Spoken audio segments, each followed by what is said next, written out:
The trap is not that people do not know the 2026 retirement contribution limits. The trap is that they treat those limits like trivia.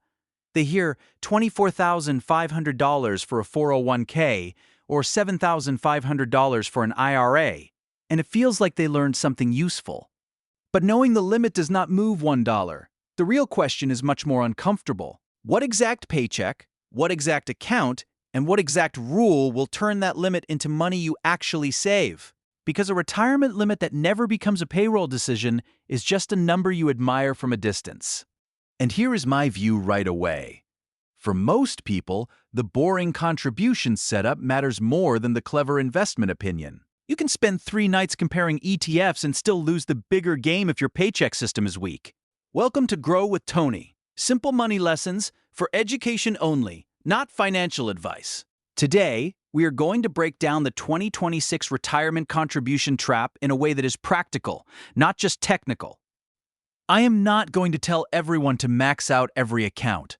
That would be lazy advice, because a person making $55,000 a year, a person making $150,000 a year, and a person trying to catch up at age 62 do not have the same cash flow problem. Instead, I want to give you a simple way to think. First, know your bucket. Second, turn the annual number into a paycheck number. Third, check whether the rule actually applies to you. And fourth, build a raise rule before lifestyle spending absorbs the extra money. That is the difference between knowing the limit and having a plan. Let's start with the headline number, because the headline is real. For 2026, the employee contribution limit for many workplace retirement plans, including 401k, 403b, governmental 457 plans, and the federal thrift savings plan, is $24,500. The IRA contribution limit for 2026 is $7,500. If you are age 50 or older, the IRA total can be $8,600 because of the catch-up amount. For many workplace plans, the general age, 50 and older catch-up amount is $8,000 in 2026. And for workers age 60, 61, 62, or 63, a higher workplace catch-up amount can apply, $11,250 in 2026. Those are useful numbers, but this is where people start drifting into the trap. They hear the biggest number and mentally file it under good to know. Then January becomes February, then spring becomes summer, then the raise gets absorbed by rent, travel, subscriptions, food delivery, a nicer car payment, or just the general fog of life. And by November, the viewer is not asking, how do I optimize my retirement contribution strategy? They are asking, where did my extra money go? I have felt this kind of hesitation too. Not with the exact same account, maybe not with the exact same rule, but with that very human pattern of saying, I will set it up later, because later feels painless. But later has a cost. Later turns a simple monthly decision into a stressful end-of-year scramble. So the first mistake is this. People compare the limit to their ambition instead of comparing it to their paycheck. $24,500 sounds like a retirement number, but if you are paid every 2 weeks, that is roughly $942 per paycheck over 26 paychecks. If you think monthly, it is roughly $2,042 per month. Now, for some households, that may be possible. For many households, that is a very big number. And that is exactly why the planning has to happen early. If you wait until half the year is gone, you do not need the same paycheck contribution anymore. You need a much bigger one. The math did not change. Your runway changed. This is why I do not like motivational max-out advice when it skips the cash flow math. Max out your 401k can sound disciplined, but if the number is unrealistic for your household right now, the advice can backfire. You either ignore it completely because it feels impossible, or you try it for a month, hate your cash flow, and turn it off. A better starting question is, what contribution rate can I keep through a normal month without creating a new debt problem? That may be the full limit. It may be enough to capture an employer match if your plan has one. It may be 3%, 6%, 10%, or a fixed dollar amount. The point is not that every person should hit the same number. The point is that every person needs a number that is connected to reality. Because the retirement system rewards consistency more than dramatic intention. Now the second mistake is bucket confusion. People say, I can put $7,500 into retirement, or I can put $24,500 into retirement, as if all accounts work the same way. They do not. A workplace plan and an IRA are different buckets. A traditional IRA contribution and a traditional IRA deduction are not the same thing. A Roth IRA contribution and a Roth 401k contribution are not the same thing. And a rollover is not the same as a regular annual contribution. This matters because people often make a plan from a social media headline. They hear Roth IRA, they hear traditional IRA, they hear 401k. Then they mix the rules together, like all retirement accounts are just different labels on the same jar. But the rules are more specific than that. For example, the 2026 IRA contribution limit is $7,500, or $8,600 if you are age 50 or older. That limit generally applies across traditional IRAs and Roth IRAs combined. It is not $7,500 into a traditional IRA plus another $7,500 into a Roth IRA. It is one IRA contribution limit across those regular IRA contributions. At the same time, your ability to deduct a traditional IRA contribution can depend on income and whether you or your spouse are covered by a workplace retirement plan. And your ability to contribute directly to a Roth IRA can also depend on income. So if someone says, I contributed to an IRA, the next question is not just, how much? The next question is, which kind, what tax treatment, and were you eligible for the benefit you think you got? That sounds less exciting than picking an ETF, but it is important, because if you over-contribute to an IRA and do not fix it properly, excess contributions can create an ongoing penalty while the excess remains in the account. That is not a market problem. That is an account rule problem. And account rule problems are especially annoying because they can happen even when the investment itself was perfectly reasonable. This is where Tony's opinion is pretty simple. Before you obsess over what to buy inside the account, make sure you understand what account you are actually using. The wrapper comes before the ticker, not because the ticker does not matter, but because the account rules decide what moves are even allowed. The third mistake is missing the catch-up window. This one matters most for older workers, but younger viewers should understand it too, because time is exactly what catch-up rules are trying to repair. In 2026, many workplace plans allow an additional catch-up amount for workers age 50 or older. For many 401k type plans, that general catch-up amount is $8,000. And under Secure 2.0, workers age 60 through 63 may have a higher catch-up amount, $11,250 for 2026 in many of those plans. That means the ceiling can be meaningfully higher for someone in that late career window. But there are two traps here. The first trap is assuming the rule helps automatically. It does not. A higher limit does not create extra cash flow. If someone is 61 and already stretched thin, the higher limit is information, not magic. The second trap is assuming catch-up means I am behind, therefore this is for me. In retirement plan language, catch-up is an age-based contribution rule. It is not a moral judgment. You do not need to feel guilty to use it. You do not need to be embarrassed by it. You just need to understand whether your plan permits it, whether the rule applies to your age and plan type, and whether your cash flow can support it. For a late career saver, this can be the difference between a vague regret and a concrete action plan. Not because 1 year solves everything, it does not, but because the final working years are often the years when income is highest, kids may be more independent, debt may be lower, and retirement starts to feel real. If that window is available, it deserves a deliberate look. The limit is not the plan. The plan is the path your money follows before you have a chance to spend it. That is the mental shift. Most people do not fail because they choose a bad future.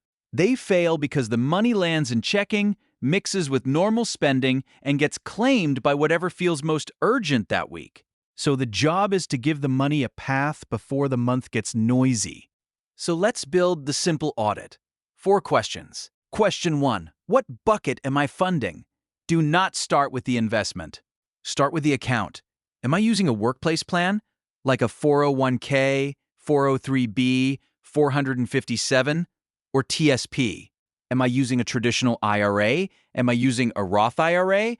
Am I using both a workplace plan and an IRA? If I am self-employed, do I have a plan with different rules?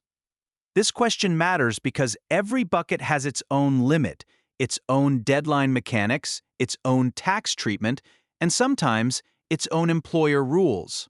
The goal is not to become a tax professional. The goal is to stop making one account decisions with another account's rules. Question 2. What is the money path? This is the practical question.